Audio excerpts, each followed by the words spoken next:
Hello, and welcome to the video tutorial for completing the College Supplemental Fund application. Before we begin, please note that this application is for undergraduate students only and does not include funding from the Student Association Appropriations Committee, or SAAC, summer research, or summer internships. If you are interested in applying for funding from any of these sources, please follow up with the Wilson Commons Student Activities Office, the Office of Undergraduate Research, or the Gwen M. Green Career and Internship Center, as these all require separate applications. The purpose of the College Supplemental Fund is to provide funding for students who are interested in unique projects, events, or experiences that will impact and improve the college community. To find the application, you will need to go to this student funding website.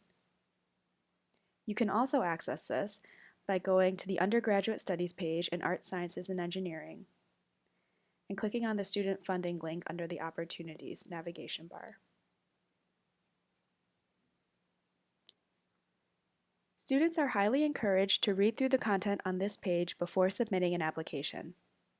The page includes eligibility requirements, timeline for applying, steps to submit an application, information about the post-activity requirement, and who to contact for support.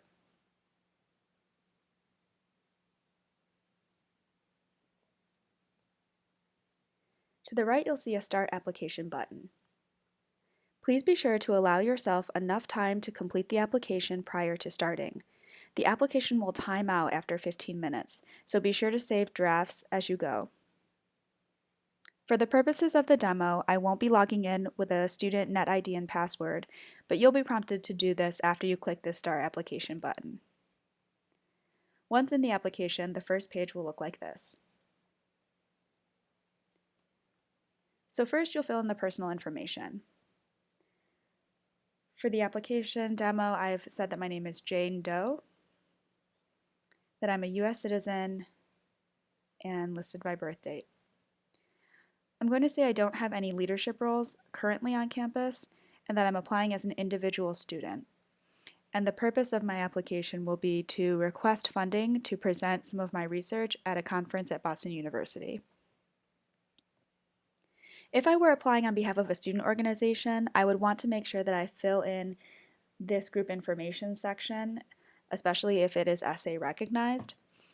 An essay organization should only have one student submit an application per activity, and that student will operate as a representative of the organization and will be the primary contact for all funding communications and decisions for the activity.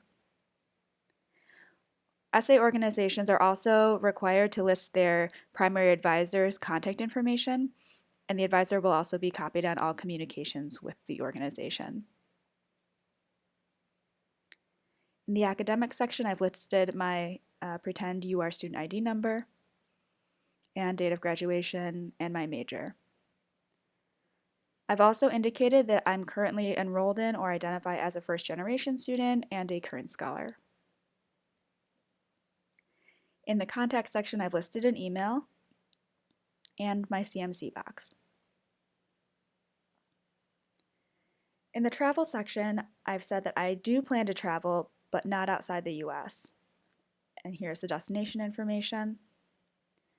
For activities occurring outside of the US, it's really important to visit this US Department of State Travel Advisories page to learn more about a country's status, and also visit the Global Engagement page to learn more about the university's definition of a high-risk destination, and also for information about registering your travel and any steps needed to have your proposal reviewed by the UR Travel Review Committee. The funding information section asks you to identify the best category as it relates to the activity that you're requesting funding for. So for this, I've selected Academic Conference Presentation. Next, the application asks you to select the college departments that you believe are most connected to the goals or outcomes of the activity. So I'm going to pretend that the conference that I'm presenting my research at is an entrepreneurs conference. So I've selected the Ain Center for Entrepreneurship. And because I identify as a current scholar, I've selected that office as well. If you click on this View Department Mission link, you can see that the department's mission statement pops up, so you can read through it and see if it would be a good fit for your activity.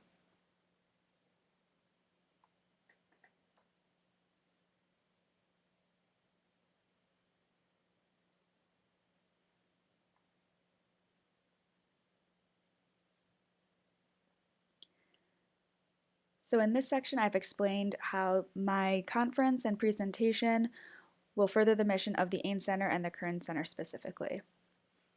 So I write, I've been invited to present my research on organizational transformations in nonprofits at the Entrepreneurs Conference at Boston University. This presentation furthers the aim of the AIM Center, as the goal of the conference is to emphasize the latest research in developing and sustaining entrepreneurial projects, and aims to educate college students on the various aspects of managing entrepreneurial ventures. Presenting will allow me to share what I have learned and will allow me to build connections with contacts at other universities on behalf of the college. The AIM Center focuses on creating new partnerships with students, and this would allow me to share what I have learned with them and potentially broaden their network. This presentation also furthers the mission of the David T. Kern Center, as I will be representing first-generation students and Kern scholars at this presentation. Also, my research considers how to efficiently organize nonprofit organizations, which could eventually be used to impact educational pipelines. This is a goal that the Kern Center shares. And then I'm going to say that I have not already received funding for an activity during this academic year. At this point, since the first page has been completed, it's a good opportunity to save a draft so that if you get timed out, you won't lose all of this information. So I'm going to continue on to the second page, where it asks for more question about the activity specifically. So I've indicated that the name of the activity is Boston University Entrepreneurs Conference. I've placed a link to the website, and I said I heard about the activity because I was invited by conference staff. The activity is taking place from November 17th to November 18th, and I've said that it's an all-day activity. And again, the location pops up from the page before. In the description of the request, I explained that I'm requesting funding to pay for an airline ticket to Boston so that I can present my research at the Entrepreneurs Conference. At the bottom, it also says, please note, if you are requesting funds to attend an academic conference, you will need to provide the name and email address of a University of Rochester faculty member who can verify the legitimacy of the conference as a valuable learning opportunity.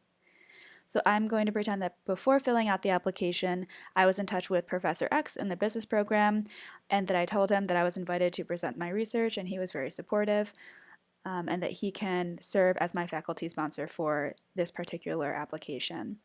So I've said Professor X in the business program can verify the legitimacy of the conference and confirm that it is a valuable learning opportunity, and his email is professorx@rochester.edu. For the purpose of request and post-activity plan question, this is something that's really helpful to think about prior to filling out the application. I'm going to say that the presentation will help me to ultimately make connections with other institutions on behalf of the college and to share ideas around supporting and developing successful nonprofit organizations. My post-activity plan is that I plan to bring back what I learned to Rochester by leading a presentation on key takeaways at the AIM Center for interested students or organizations. I will also give a presentation in Professor X's course that shares with my peers what I've learned and how it can apply to their work going forward. I'm also happy to provide a written summary or meet in person to debrief the experience. And if you're wondering what you might do for a post-activity plan, you can always go back to the funding website here and look at some of the suggestions for acceptable post-activity plans.